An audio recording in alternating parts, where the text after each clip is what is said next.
et qu'il avait le projet de nous détruire pour nous faire disparaître de tout le territoire d'Israël. On nous livre 7 hommes d'entre ses fils, 7 d'entre ses fils, et nous les pendrons devant l'Éternel à Gibéa de Saül. L'élu de l'Éternel. Et le roi dit, je les livrerai. Le roi épargna Méphibosheth, fils de Jonathan, fils de Saül, à cause de l'alliance qu'avait fait entre eux devant l'Éternel David et Jonathan, fils de Saül. On peut s'arrêter là. Amen.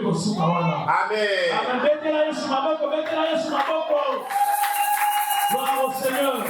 Le verset 8 et 9, on va toucher ça après. La Bible dit dans Proverbe 26, verset 2. Comme l'oiseau s'échappe, comme l'hirondelle s'envole, ainsi la malédiction sans cause n'a point de fait. Et dans Jérémie 31, il est dit, en ces jours-là, on ne dira plus, les pères ont mangé des raisins verts, et les dents des enfants en ont été agacées. On ne le dira plus. Pourquoi? Parce qu'il dit, voici les jours viennent où je ferai avec la maison d'Israël et la maison de Juda une alliance nouvelle. Prenez toutes les armes de Dieu. Et en ce soir, l'Esprit m'a mis à cœur de parler sur un sous-thème. Échapper à la malédiction par l'alliance. Échapper à la malédiction par l'alliance. Dans la vie de certaines personnes, malgré toutes les armes qu'ils portent, on a comme l'impression qu'il y a un problème. Et je prie qu'en ce soir, on puisse échapper à la malédiction par l'alliance. David nous dit que la malédiction est comme un vêtement d'échec. Psaume 109, verset 18, qu'il revêt la malédiction comme un vêtement, qu'elle pénètre comme de l'eau dans son intérieur, comme de l'huile dans ses os. La malédiction est une eau intérieure de destruction. La malédiction est une huile de tristesse, d'angoisse et de défaite. Qu'elle lui serve de vêtements pour se couvrir. Il y a des gens qui ont comme un manteau de malédiction. La malédiction est comme une couverture. Les ceintures dont il sera toujours saint. Non, il y a une malédiction. Et quand même, il y a ceinture. Voilà. Donc, malédiction, comme les Mokaba. La malédiction est une ceinture. Et nous rencontrons des personnes qui sont des malédictions vivantes. On nous dit toute malédiction a une cause. Et cette cause va être découverte. Cette cause doit être traitée afin que la malédiction soit brisée. Derrière chaque malédiction, il y a une cause, il y a une raison. Et 2 Samuel 21 nous dit Saül, en tant que roi d'Israël, le père de la nation, il a posé une action. Et Israël en a subi les conséquences. Une famille qui a duré 3 années. Cette famille avait une cause. La malédiction a le pouvoir de se répandre. La malédiction a le pouvoir de se répandre même sur toute une nation. C'est ce que Zacharie 5 nous dit. La malédiction se répand sur le pays. La malédiction se répand sur les pays. Et ça dans la maison des personnes spécifiques. La malédiction peut voler comme un rouleau. La malédiction n'opère jamais sans cause. Et si on voit les Israélites qui sont maudits à cause des Gabaonites, 3 ans de famille à cause de Saül et de sa maison sanguinaire. Ils ont fait périr les Gabaonites. Il y a une vérité importante concernant la malédiction. C'est que la malédiction peut prendre du temps avant de commencer à agir. Israël est dans une famille de 3 années. Mais Saül était mort depuis. Ça fait plus de 30 ans que David règne comme roi en Israël. Mais cette famille était due à l'agissement de Saül qui a fait périr les Gabaonites. Probablement les Gabaonites maudissaient la nation d'Israël. Et dans la Bible, on peut distinguer 2 sortes de malédictions. Il y a ce qu'on peut appeler la malédiction voulue. Et cette malédiction arrive lorsqu'une personne fait alliance avec le diable. Quelqu'un qui fait alliance avec la sorcellerie. La personne ne sait pas, mais elle s'introduit dans une malédiction voulue. Dans Isaïe 28:15, en Israël, ils disent: nous avons fait alliance avec la mort. Nous avons fait un pacte avec le séjour des morts. Ils disent même quand le fléau débordé passera, il ne nous atteindra pas, car nous avons la fausseté pour refuge et le mensonge pour abri. Voici des personnes qui ont décidé de faire alliance avec la mort et le séjour des morts. Et cette malédiction voulue peut agir lorsqu'une personne déclare la malédiction sur sa propre vie. Comment tu parles par rapport à ta propre vie? Tu peux devenir celui qui maudit sa propre vie. Toi-même. Ce n'est pas l'ordre au village. Ce n'est pas ta langue au village. Mais ta propre bouche. Dans Genèse 27. Rebecca est en train de pousser Jacob a volé la malédiction, a volé la bénédiction de son frère Esaü. Va parler à ton père, va apporter la nourriture. Et ainsi ton père va te bénir. Mais Jacob dit: moi je ne suis pas velu. Je n'ai aucun poil sur moi. Si mon père Isaac découvre que ce n'est pas Esaü mais c'est Jacob,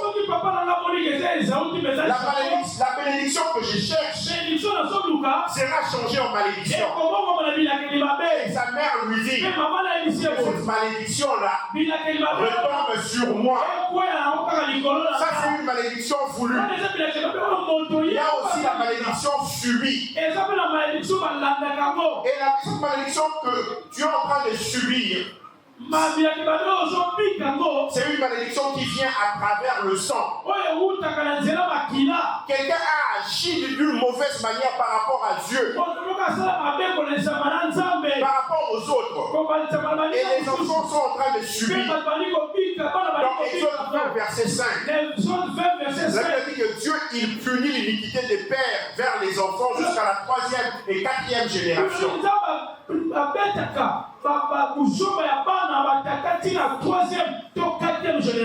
Ça c'est une malédiction qu'on est en train de subir. On n'a rien fait. David dit: lave-moi de mon iniquité. Ma mère m'a donné naissance dans le péché, dans l'iniquité. Quelqu'un a dit: le sang est plus épais que l'eau. Le sang, c'est plus lourd que l'eau. Et Et David dit c'est pas possible. Qu'est-ce qui se passe? Pourquoi 3 ans de famille? Quand quelque chose ne va pas dans ta vie, cherche l'Éternel. Non, David a cherché l'Éternel. David a cherché l'Éternel. Et Dieu lui dit c'est à cause de Saül. Mais Saül est mort depuis plus de 40 ans. La malédiction prend le temps pour agir. Et David va voir les Gabaonites. Que puis-je faire pour que vous puissiez bénir la maison de l'héritage de l'Éternel? Si David demande qu'il puisse bénir l'héritage de l'Éternel, cela sous-entend qu'ils étaient en train de maudire l'héritage de l'Éternel. Il est possible que quelqu'un puisse te maudire sans même que tu te rendes compte de cela. David dit, alors qu'est-ce que je dois faire pour que vous puissiez bénir l'héritage de l'Éternel? Ils disent plus que cet homme nous a consumés. Il avait le projet de nous détruire tous. Quand nous livre 7 d'entre ses fils, et nous allons les pendre devant l'Éternel. Dans Lamentation 5, verset 7, Jérémie dit nos pères ont péché. Ils ne sont plus. Et c'est nous qui portons la peine de leurs iniquités. Chacun de nous vient sur la terre avec un héritage.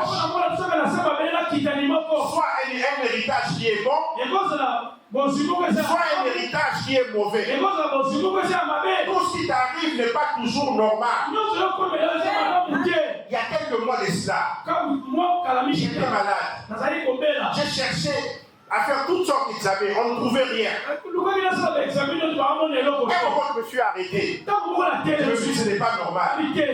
J'ai senti dans mon esprit qu'il y avait des gens qui parlaient très mal contre moi. Et je me suis levé dans la prière. J'ai compris que ce n'était pas normal. Je parlais avec quelqu'un de l'église. Il m'a dit, pasteur, ça ce n'est pas une attaque par hasard. J'ai dit oui, j'ai ressenti ça dans mon esprit, c'est une attaque. Il y a des choses qui nous arrivent qui ne sont pas normales. Amen. Amen. Et la malédiction a la capacité de nous localiser. On nous dit qu'on nous livre ici 7 hommes de la famille de Saül. Et eux-mêmes ils disent c'est l'élu de l'Éternel. Mais Saül était l'élu de l'Éternel, mais comment on va encore tuer, pendre 7 hommes de sa famille? Et le roi David dit je les livrerai. Peut-être qu'on veut te livrer. Il dit je les livrerai.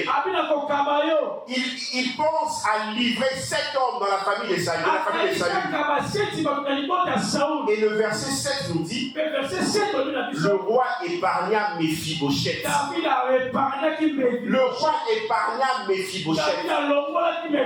Et c'est là où intervient la loi d'exception. La loi d'exception doit agir dans ta vie. Dans le nom de Jésus. On veut livrer 7 hommes de la famille de Saül.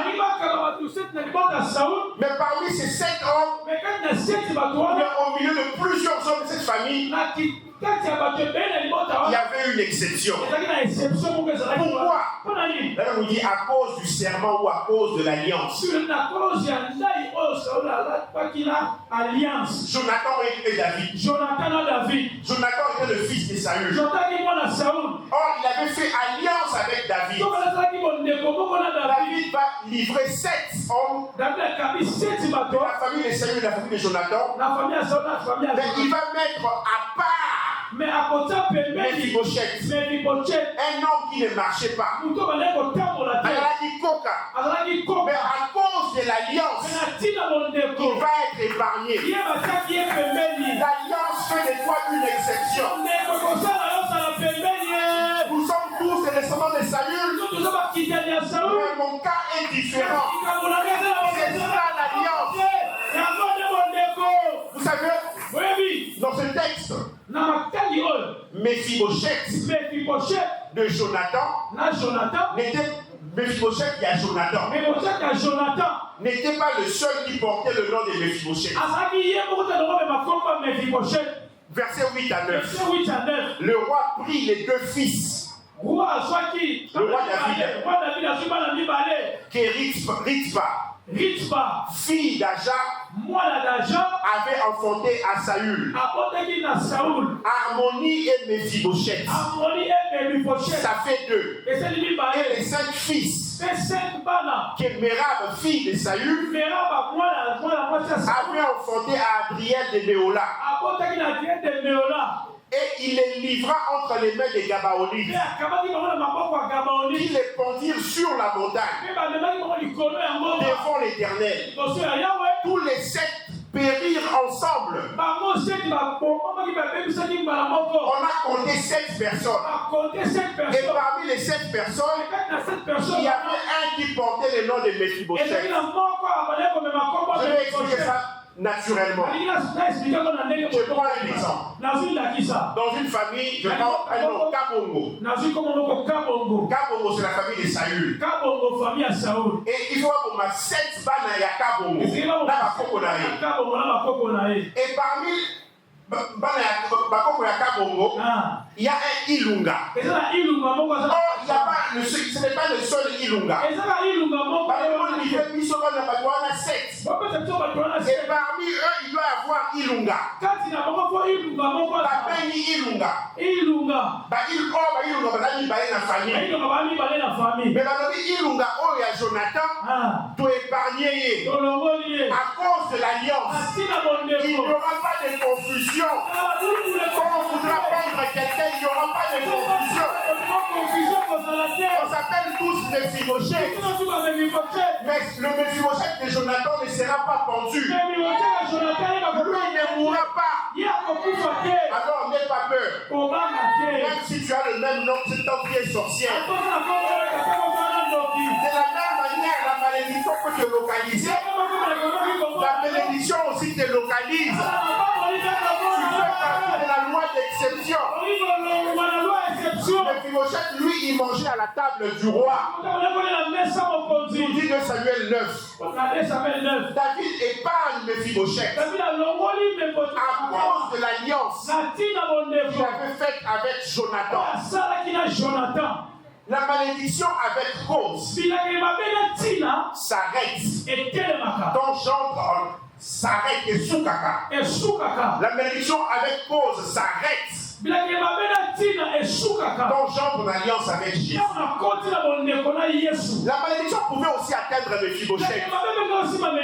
Mais l'alliance, le serment que David avait juré à Jonathan, qui était en train d'agir. Vous savez, quand on parle de l'alliance dans l'Ancien Testament, c'est l'idée de laisser couler le sang. Rapidement, comment s'est passée l'alliance dans l'Ancien Testament? Entre 2 personnes. 2 personnes, mon frère, viens. Quand on parlait d'alliance, 2 personnes s'est rencontrées. Comment tu t'appelles? Papa Patrick. On se rencontre nous deux. Il faut d'abord qu'il y ait une rencontre avec 2 personnes. Lui et moi. Et deuxièmement, deuxième étape d'alliance, c'était un échange d'articles. Les vêtements. J'enlève ma veste, je te donne ma veste. Tu prends ta chemise, tu me la donnes. On le voit dans 1 Samuel 18. On dit David avait fait alliance avec Jonathan. Jonathan a pris son épée, il a pris son bouclier, il a donné à David. Jonathan a pris même sa robe de prince. Il a donné cela à David. Dans chaque alliance, il y a un échange. L'autre étape de l'alliance. Quand on formait une alliance, il y avait échange de noms. David, Dieu dit à Abraham ceci. Dans Genèse 17. Tu ne t'appelleras plus Abraham. Mais tu t'appelleras Abraham. Voici voici mon alliance avec toi. Tu ne t'appelleras plus Abraham, mais tu t'appelleras Abraham. Ceux qui ont étudié l'hébreu disent qu'il s'appelait Abraham, père élevé. Mais Dieu dit que tu t'appelleras Abraham, père d'une multitude. Et ceux qui ont étudié l'hébreu disent que Dieu a enlevé le H qui était dans Yahweh. Il a mis ça en Abraham. Comme on a échangé. Maintenant, chaque fois qu'on va appeler Abraham, on va appeler aussi Yahweh. Yahweh aussi se tiendra. Je ne sais pas si vous réalisez cela. Voilà pourquoi quand quelqu'un se marie avec sa femme, désormais on l'appelle Madame Telle. Donc Mamie Shembo devient Mamie Manzenza. Et j'aime dans le pays de ma femme. Ça s'inscrit même sur le passeport. C'est depuis 14 ans on est mariés. Le nom de mon épouse sur le passeport, c'est Shembo.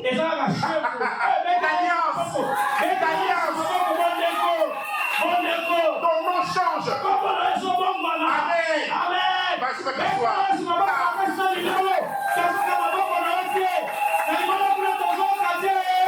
En fait, quand on a appelé Mephibosheth, c'était pas le nom de Mephibosheth, c'était le nom de David. On ne peut pas prendre le fils du roi.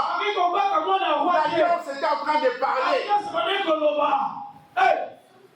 Amen. Amen. Et quand Jésus parlait de l'alliance dans la Sainte Seine, il pensait à toutes ces choses-là. Cette alliance nouvelle. Ceci est mon corps, ceci est mon sang. On est appelé du nom de Jésus-Christ. Et c'est Dieu qui prend l'initiative de nous permettre d'entrer en alliance avec lui. Et c'est l'alliance qui nous permet d'échapper à la malédiction. Mephibosheth s'est échappé. Ah, David dit, sans l'Éternel qui nous protégea, qu'Israël le dise, sans l'Éternel qui nous protégea, quand les hommes s'élevèrent contre nous, ils nous auraient engloutis tout vivants. Quand leur colère s'enflamma contre nous, c'est le psaume 124. Alors les eaux nous auraient submergés. Les torrents auraient passé sur notre âme. Alors auraient passé sur notre âme les flots impétueux. Béni soit l'Éternel, qui ne nous a pas livrés en proie à leurs dents. Notre âme s'est échappée comme l'oiseau du filet des oiseleurs. Le filet s'est rompu et nous nous sommes échappés. Notre secours est dans la main de l'Éternel. Notre secours est dans le nom de l'Éternel. Ah, comme l'oiseau s'échappe, comme l'hirondelle s'envole, ainsi la malédiction sans cause n'a point de fait. Dans la Bible, on nous dit qu'un père, un père de façon générale, un père, c'est un sacrificateur. Et David, lorsqu'il bénissait sa maison, il bénissait aussi Mephibosheth. Comme vous lisez 2 Samuel 6, on nous dit que David bénissait sa maison. Le verset 20 de 2 Samuel 6. Et bénir, ça signifie quoi? Bénir, c'est mettre le nom de l'Éternel sur quelqu'un. La Bible nous dit c'est ainsi que vous mettrez mon nom sur les enfants d'Israël. Dans Nombre 6. Il dit c'est ainsi que vous allez vous bénir. Que l'Éternel te bénisse et qu'il te garde. Que l'Éternel fasse luire sa face sur toi. Qu'il t'accorde sa grâce. Que l'Éternel tourne sa face vers toi. Et qu'il te donne la paix. Il dit c'est ainsi qu'ils mettront mon nom sur les enfants d'Israël. Quand tu dis à quelqu'un que l'Éternel te bénisse, c'est plus que lui donner l'argent. Dis à ton voisin que l'Éternel te bénisse. Que l'Éternel te bénisse, mon frère. Que l'Éternel te bénisse. Que l'Éternel te bénisse. Que l'Éternel te bénisse. Que l'Éternel te bénisse. Je suis en train de mettre le nom de Jésus sur toi. Ne blague pas avec la bénédiction. Vous savez, la malédiction nous empêche de bénéficier de ce qui nous appartient. Quand vous lisez ce texte de 2 Samuel 21, on nous dit qu'ils furent mis à mort, verset 9, dans les premiers jours de la moisson, au commencement de la moisson des orges. Il y a orge. Et bandelia moisson.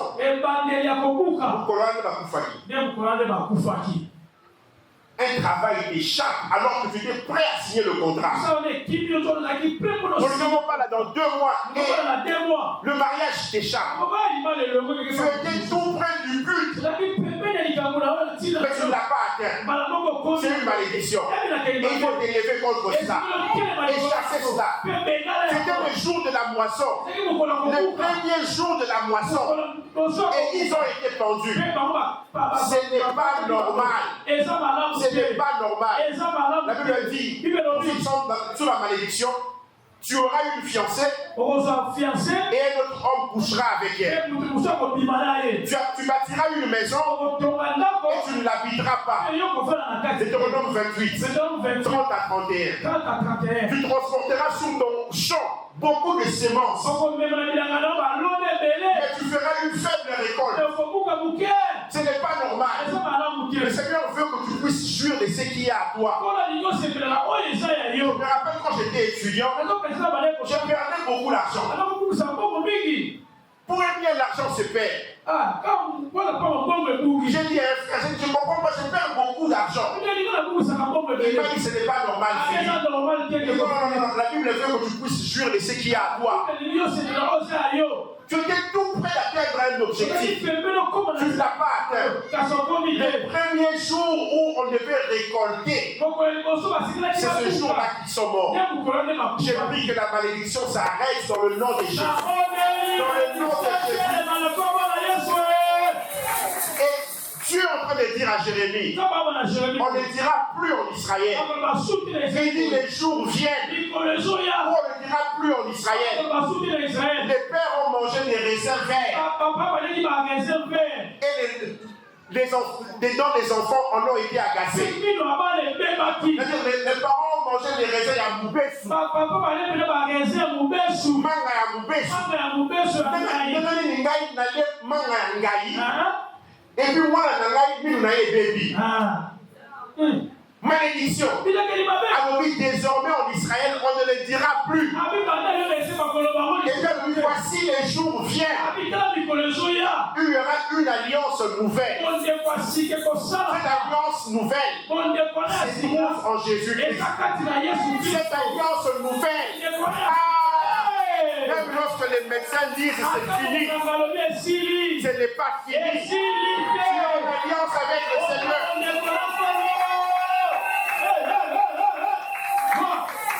Avant que nous puissions avoir notre premier enfant, nous avons perdu 4 grossesses. La première grossesse allait jusqu'à 6 mois.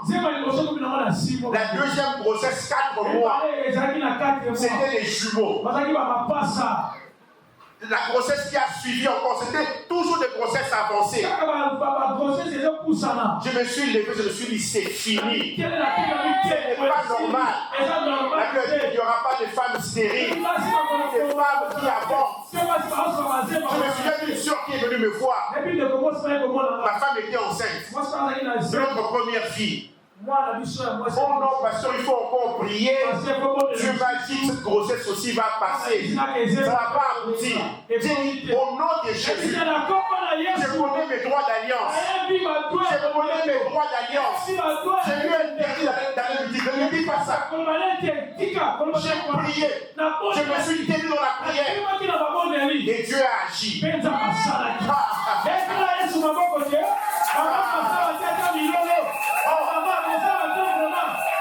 Quand on avait perdu pour la deuxième fois, cette grossesse-là, et elle avait perdu en même temps sa trompe parce que sa trompe avait éclaté. Hémorragie interne. Elle avait perdu la moitié de son sang. C'était une situation difficile. Et quand elle sort de l'opération, le médecin me dit, elle est malade. Ça sera compliqué pour elle pour que les grossesses puissent tenir. Parce qu'elle a commencé à me donner des noms compliqués de la maladie. Syndrome des ovaires polykystiques. Il y a des kystes autour de son ovaire. Ovaire, on a trompe et qui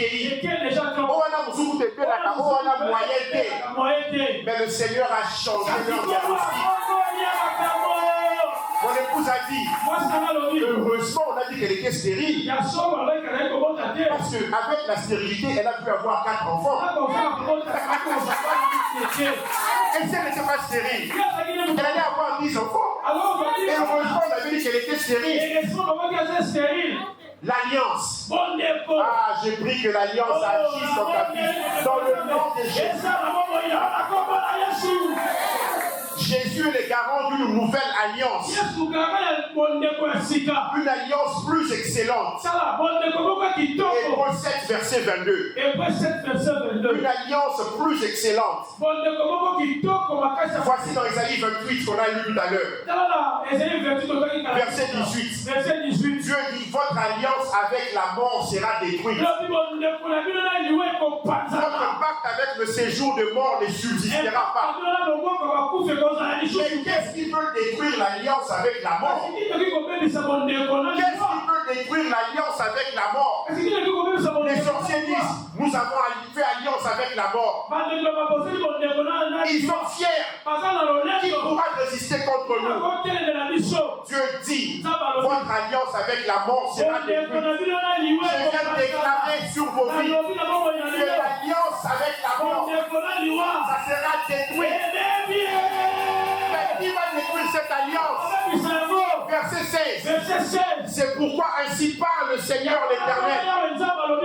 Voici, j'ai mis pour fondement en Sion une pierre.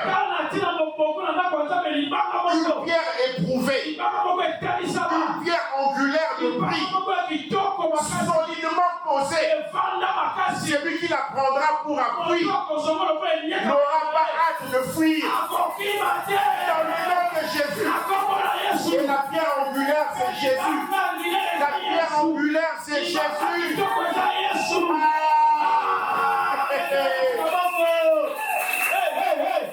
Psaume 74. Verset 18 à 20. Asaph Alomiboé. Souviens-toi que l'ennemi outrage l'Éternel. Et qu'un peuple insensé méprise ton nom. Ne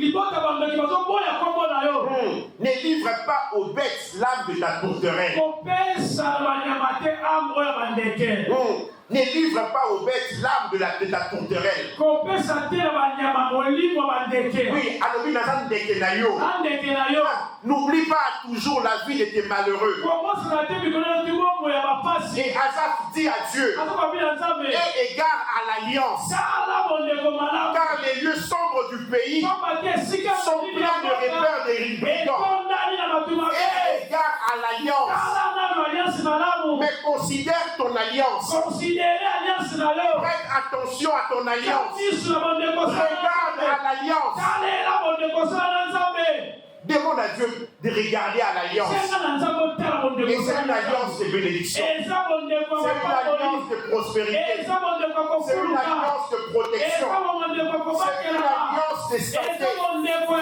Dans le nom de Jésus. Dans le nom de Jésus. Dans le nom de Jésus. Mephibosheth a échappé. Toi aussi tu échapperas. Toi tu échapperas. Tu échapperas.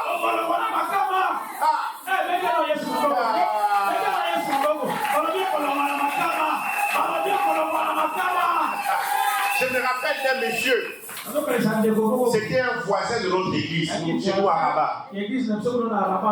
En 2007, il a tout fait pour que l'église soit fermée. Parce que son fils travaillait à un poste très stratégique.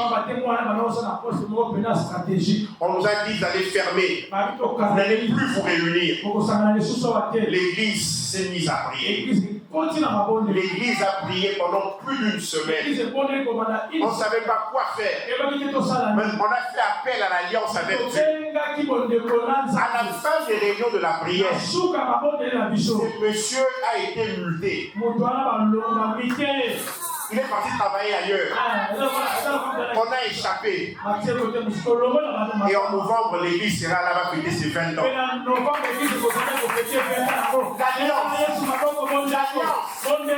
Je prie réellement que tu vives la dissection, que tu vives la loi d'exception dans le nom de Jésus. Alors lève-toi là où tu auras prié. Dans le nom de Jésus. Dans le nom de Jésus. Dans le nom de Jésus. Dans le nom de Jésus. Balobinanga Yesue Yahweh Yosalaka Bigamwa Yesue Balobinanga Yesue Osalaka Bigamwa Yesue Yangonaye Yesue Salelaka Yesue Oh Yesu Salelaka Yesue Yote ya Nangaye Yesu Bapasi Nangaye Oye Biako Yesu Kolela Nangaye Yesu Babiaka Nangaye Oh ya Yesu Olo ya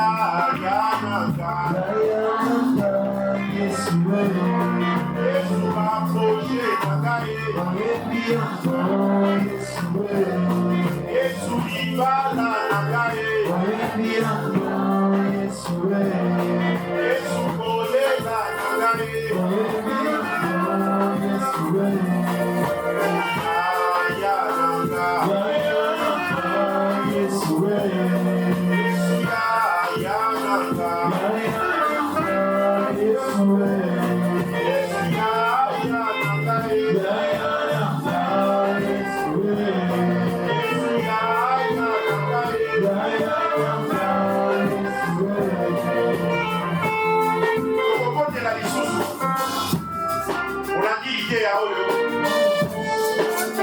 il y a quelque chose d'anormal qui se passe dans ta vie. On a dit c'est un séminaire de prière et de combat spirituel. Et tu réalises il y a quelque chose qui coince, qui n'est pas normal. Ça ne devrait pas coincer. C'est comme s'il y a quelque chose qui t'empêche d'atteindre ta destinée. Alors que tu es au jardin de la destinée. Tu veux prier avec certaines personnes. Alors tu peux venir devant, je prierai avec toi. Alors que nous sommes là, nous battons de main et nous appelons tout pouvoir de la malédiction. Nous appelons tout pouvoir de la malédiction.